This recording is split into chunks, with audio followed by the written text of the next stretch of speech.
All right, week 3 college football breakdown here. A nice Big Ten Pac-12 matchup on Saturday night in Seattle. We got Michigan State, the Spartans, number 11 team in the country, going on the road to Washington. Spartans are 11th ranked team in the AP poll, and yet they're a 3.5 point underdog on the road in this spot.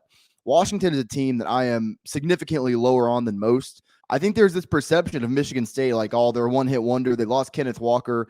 They're not going to be able to repeat last year. I'm not saying they will. I don't think they're a one-hit wonder, though. I think Mel Tucker has done a fantastic job during his short tenure in East Lansing. I grabbed Michigan State at the plus 3.5 on Wednesday, not only for just a play, but it was actually a best bet, a 1.5 unit play for me. I really like Michigan State in this spot. This is a matchup that I circled actually back in the month of July. I've been waiting on this for a long time. I knew Washington would start the year off 2-0 and create that hype.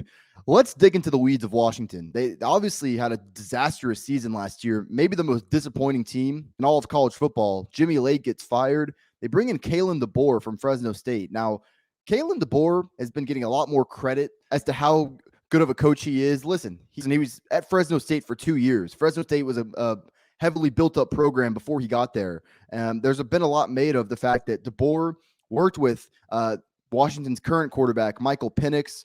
They were both back at Indiana back in 2019. I'm not trying to discount that, but Michael Penix is an extremely overrated player. I mean, Michael Penix throughout his career is 59% through the air and 7.3 yards per attempt. This idea that he's a game-changing player, he is an incredibly mediocre quarterback, and that's why he's not at Indiana anymore. Washington also had a brutal run game last year. I am expecting some improvement in that department. They've got the horses on their offensive line, but that specifically is what held Washington back last year.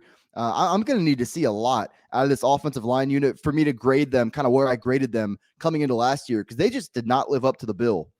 Now, obviously, Michigan State's weakness defensively last year was their pass defense. They were actually pretty good against the run and think they can match Washington's physicality up front.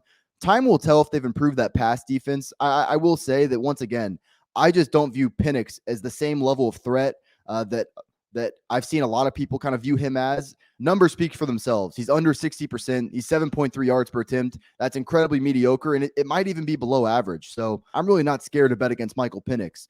Where this play really comes into is on the Michigan State offense side of things. Peyton Thorne is clearly the better option at quarterback over Penix. I mean, I would like him to be a little bit more efficient, but he was at 8.5 yards per attempt last year, which is a major upgrade from Penix.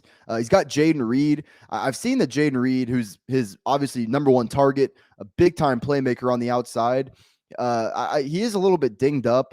Do view that as more so precautionary. From what I've heard, I would be utterly shocked if he didn't play in this game. Think that's being overblown a little bit. The narrative around this offense is that they lose Kenneth Walker Jr. Off of last year's team. He had a Heisman caliber season, so they're going to regress. I'm not saying that some of the imports they brought in are going to be able to match what Kenneth Walker gave them last year. But let's not forget, Kenneth Walker was a transfer from Wake Forest who at no point throughout his time at Wake Forest showed that level of production that he showed last year. Mel Tucker brought in Jarek Broussard from Colorado, Jalen Berger from Wisconsin. Both those guys are over 5 yards per carry throughout their career, and they've looked good here early in the season. So I'm not saying those guys are going to match the level of production that Michigan State got from Kenneth Walker Jr. a year ago, but I do actually expect this run game to be pretty good. And I like Michigan State's offensive line as well. They're very experienced, and they proved to be a pretty dependable unit, both in run block and pass block last season. Washington's defense is another unit that I just think is being grossly overrated. I think their secondary could be a major problem. And like I said, they played Kent State. They played another cupcake last week. That's not going to really be exposed in those kind of games. But I had concerns about this cornerback position coming into the year. And now you're going to have to go up against a guy like Jayden Reed, an established quarterback like Peyton Thorne. I worry about that. I mean, they were having to move former offensive linemen to fill in the gaps on their interior defensive line. Those are the types of things that first-year coaching staffs have to do. It just kind of goes back to how I started this.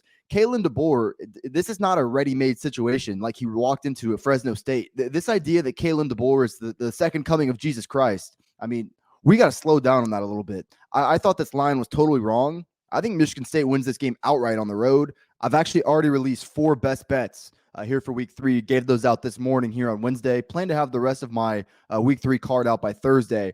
Main place you can follow to see what I'm on officially is Twitter. Follow me there at Fordham Betting. One more thing, guys. Check out proud90.com for all your golf apparel needs. You see this shirt right here. I know you've been staring at it the whole time.